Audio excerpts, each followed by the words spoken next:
Education, they say, is the bedrock of every society. On Labour Lens this week, we'll be discussing about the Academic Staff Union of University ongoing strike. I am Sharon Ijason. We also have new stories for you.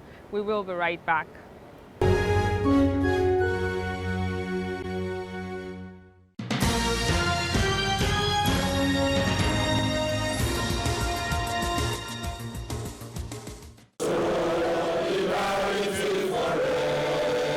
The Nigerian Labour Congress (NLC) held its workers' political conference with the theme Commitment to National Emancipation and Development through Effective Political Engagement by Workers. NLC President Ayuba Waba reeled out workers' demands in his address. Our Charter of Demand prioritizes equity, fairness, and social justice for all. Our Charter of Demand asks for free and quality education to tertiary level for every Nigerian child. Our Charter of Demand insists that every Nigerian should have access to free and qualitative health care. The reckless misrule and misgovernance by a tiny, rabid, and reckless band of elite and their collaborators have devastated the Nigerian economy, heightened insecurity, and virtually destroyed the basis for national cohesion and integration. Nigeria is crying for a rescue mission. The lead paper presenter from the University of Abuja spoke on the challenges facing Nigerian masses, especially in the political season when new leaders will emerge. NFC must, they can't shy away from that responsibility. They must shoulder it, but ensure that they bring all Nigerians together, all suffering Nigerians in different sectors, all aspects of life, so that this movement towards 2023 will not be business as usual for the politicians. Other discussants shared divergent views on the need for workers to mobilize, while emphasizing the need for matters of principle and prioritization of policies. What we need to do is to engage this document and expand it. The demand side is weak. The supply side is enjoying because the demand side is not pushing enough. And I'm calling on us to look at this Charter of Demand that has been brought out and expand it, debate it, and see how we can engage, those who will be running election, even our own people. When workers talk with the politicians, they say they are the engine room. But all decisions of government, critical decisions, are taken without most of the times core contributions from the workforce. Now we have learned from experience, and I hate learning from experience. Experience is the last thing. Look, they are all alive. They've not died. You can actually ask if we had asked at the right time. As the Nigerian working class continued to collaborate, engage, and consult ahead of the 2023 general election, many of the workers here say that they remain resolute to continue this engagement towards ensuring that they take back the Labour Party.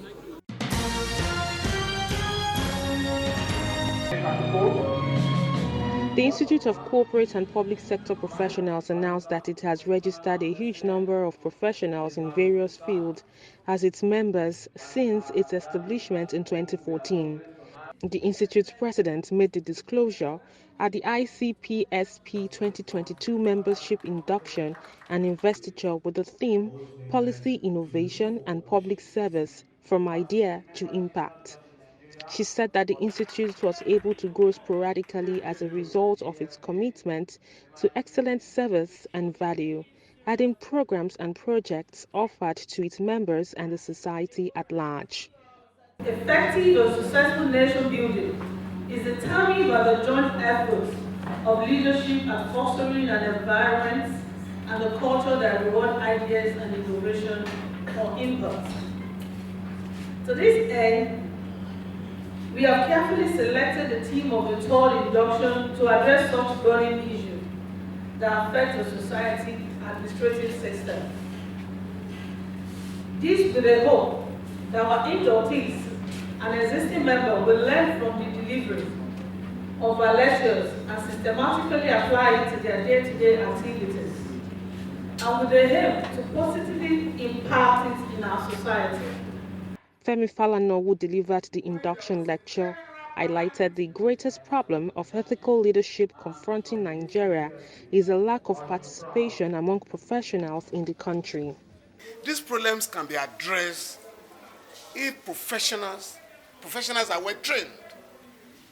And that is the essence of this institute.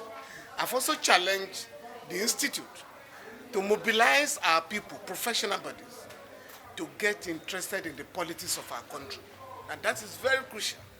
If professionals can stop the bad habit of watching television on the day of election and go out there to vote, to mobilize people to vote for good candidates based on programs that can address the problems confronting the society, the country will be better for it.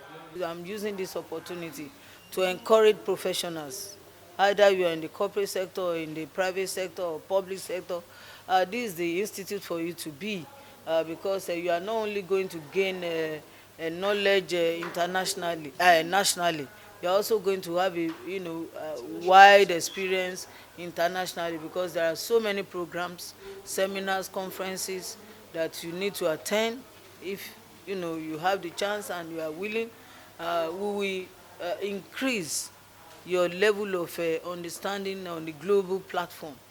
It was concluded that professionals must be more committed to enforcing ethical standards and code of conduct.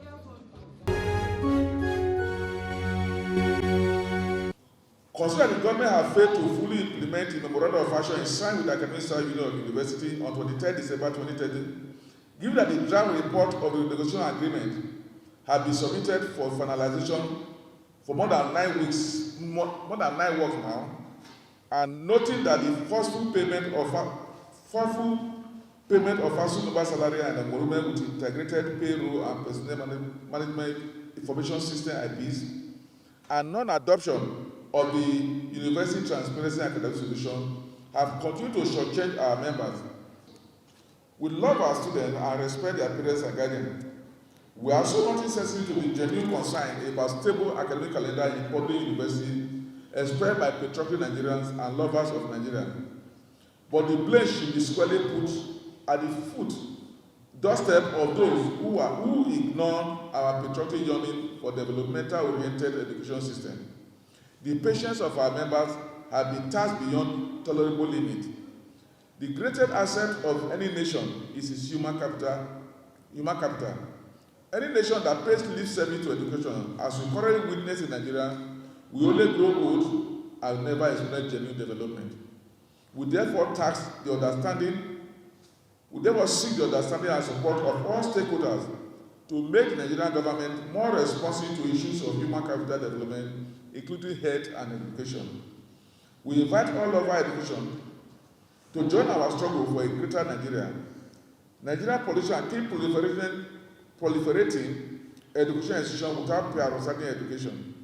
ASUU will not tolerate in its historic responsibility of advocating for an improved university system, because it holds the key to our collective prosperity and better future for our children's children. How many people are you able to produce? And that is why we are not bound by 8 to 4. We work even on weekends. We work at night. For every lecture, you require no less than 3 hours of preparation. If you want to treat people like roadside mechanics, you don't treat academics like that. Our work is not gauged by hours of work. People don't understand the responsibility of intellectuals. We do, because it's our work. We are not only expected to conduct research, produce knowledge, disseminate knowledge, but we are also expected to lead society out of the doldrums. That's the responsibility of intellectuals.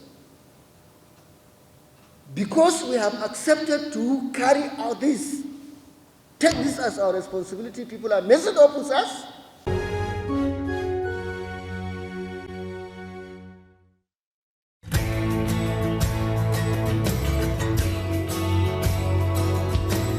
On the profile interview segment this week, I will be speaking with Dr. Karo Ogbinaka. He brings us up to speed on some of the reasons why the Academic Staff Union of Universities decided to embark on an industrial action. He also restated the need for federal government to pay attention to the university system to solve some of the problems that the country is faced with. It's good to have you on the program. It's a privilege. A lot has been happening in the education sector. Topmost of it is the ongoing strike by the Academic Staff Union of University, ASUU. Can you bring us up to speed on some of the reasons why ASUU is on strike?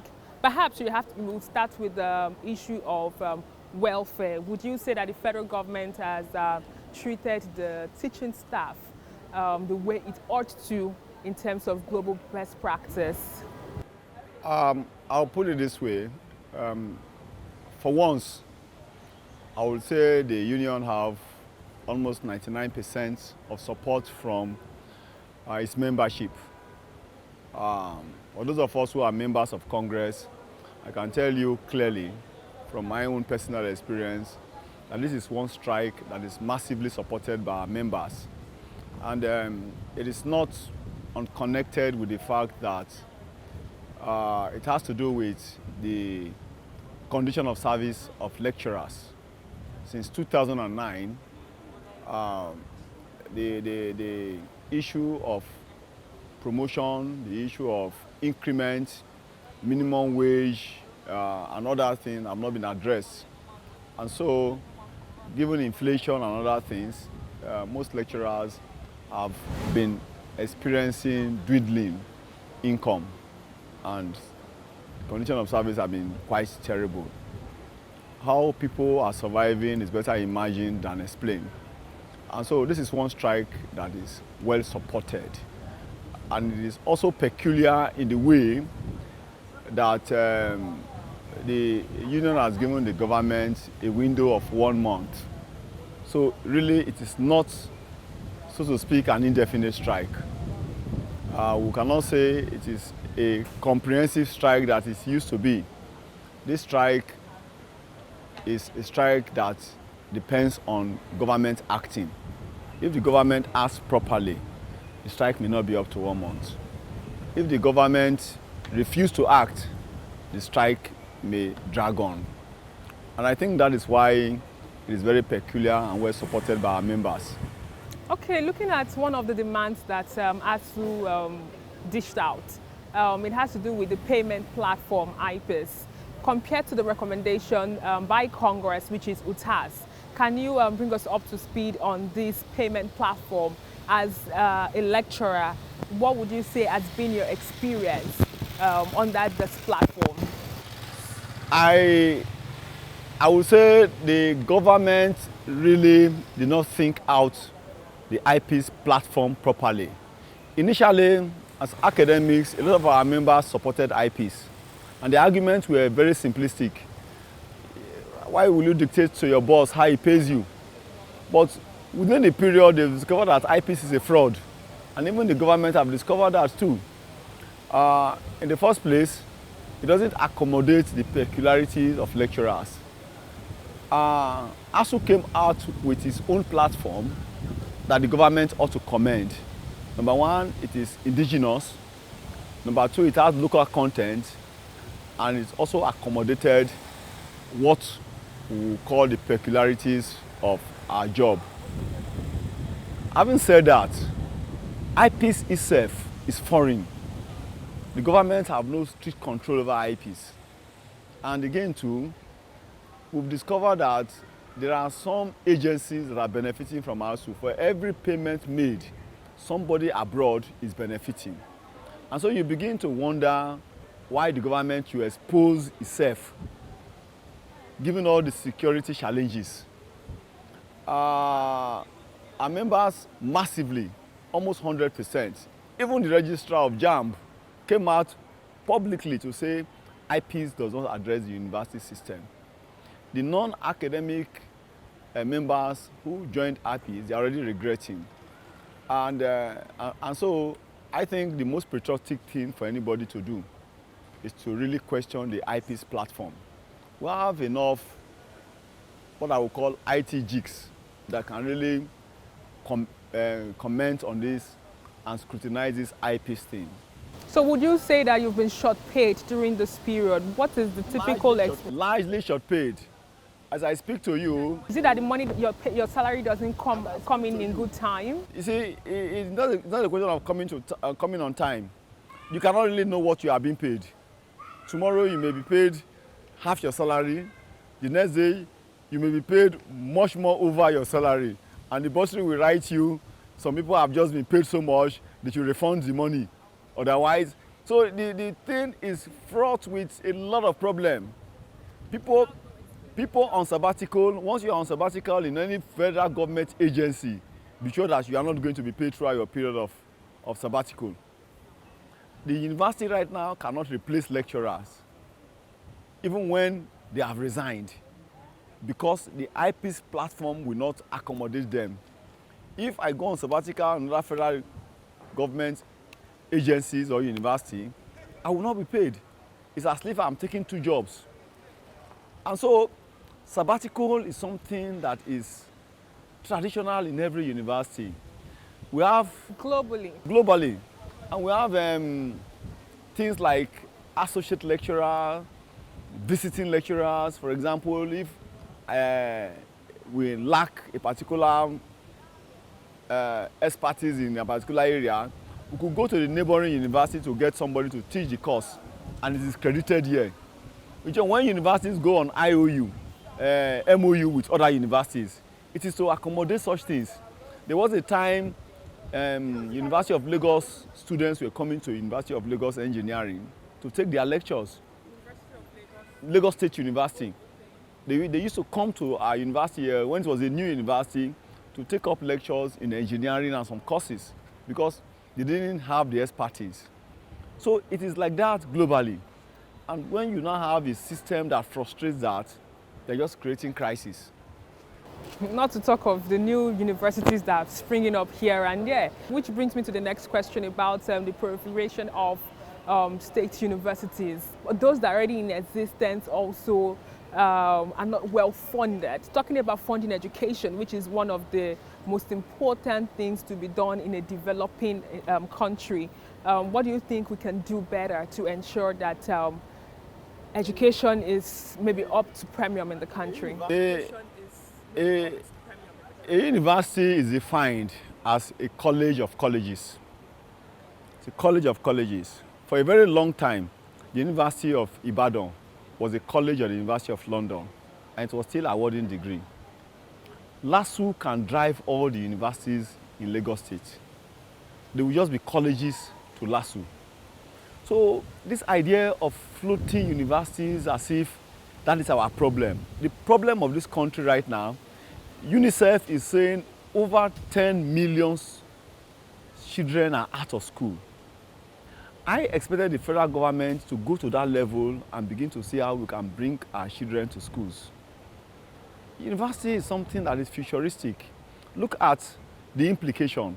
Where will the new graduate get job? Will NYSC be able to accommodate this level quantum of students in the next 4 years? If you upgrade the College of Education into a university, are you saying that we don't need colleges of education? We don't need... It's not typical to Lagos. It's across the country. Delta State had 4 at a blow. Lagos is just 2. We have some states, River State, for example, they have 2, 3. And the pattern is tied to TED fund. You see, people have just discovered that once there's public university, it is funded by TED fund. And when you go to most of these universities, we call them TED fund universities. And because they have free access to this, and they are now beginning to see university as a way of generating fund. Almost all the universities in Delta State are being closed up because of students' protests. High school fees, 200,000. And you begin to ask, if a state university is going to charge fees, why are they entitled to TED fund? Because that is the reason why privately owned universities are not benefiting from TED fund. Because you are allowed to charge what you want to charge. If state universities are charging fees, then they should be expunged from TED fund. That is the simple logic. Well, I would say what the government ought to do is to ensure that they create industries. Because even if you study petroleum engineering and refineries are not working, are you going to begin to refine palm oil? That's the truth. Dunlop, Berwick, most of our industries, the Tesla industry, they are all gone. And that is why the people begin to think that the polytechnics are not important. If the industries were working full stream, the petroleum industry is on full stream, I think we will not have issues of unemployment. They are creating these universities because people believe that if they go to the university, they will get a job, but it's not true. It's not just true. Universities are seen as rehabs. Universities should not be rehabs. And we are creating problems that we will meet tomorrow. As a doctor of philosophy, what would you say would be the solution towards ensuring that the education sector is revamped totally? I'll put this in a very simple way. You cannot solve your societal problem outside the university. In other parts of the world, when government have problems, they go to the university to look for solution. It's a situation where the government begin to see academia, the universities as its enemy, then our problems can never be solved. I think government should really partner with the university and ask a basic question: how do we get out of this wood? They should throw the challenge to the academics, to the intellectuals, to the wise men, and say, how do we get out of this mess? And I think once that question is thrown to ASUU, to members of the university, we will get a solution. For example, take IPPIS. The moment ASUU rejected IPPIS, they created an alternative. And government are not being able to come out to say that this alternative is bad. And so if we have problem in this country, whether economic or anything, the government should partner with the university and say, how do we get out of our economic problem? How do we get out of our technological problem? How do we get out of the problem of unemployment? We don't seem to be doing that. There seems to be this disconnect and distrust. And the moment we believe that our universities can solve our problem, social economic problem, we won't have problem. Thank you very much for your time. You're welcome. It's a privilege. And that's all we can take on today's edition of the program. Join us next week for a fresh edition of the show. I am Sharon Ijason. Thanks for watching, and remember that labor creates wealth.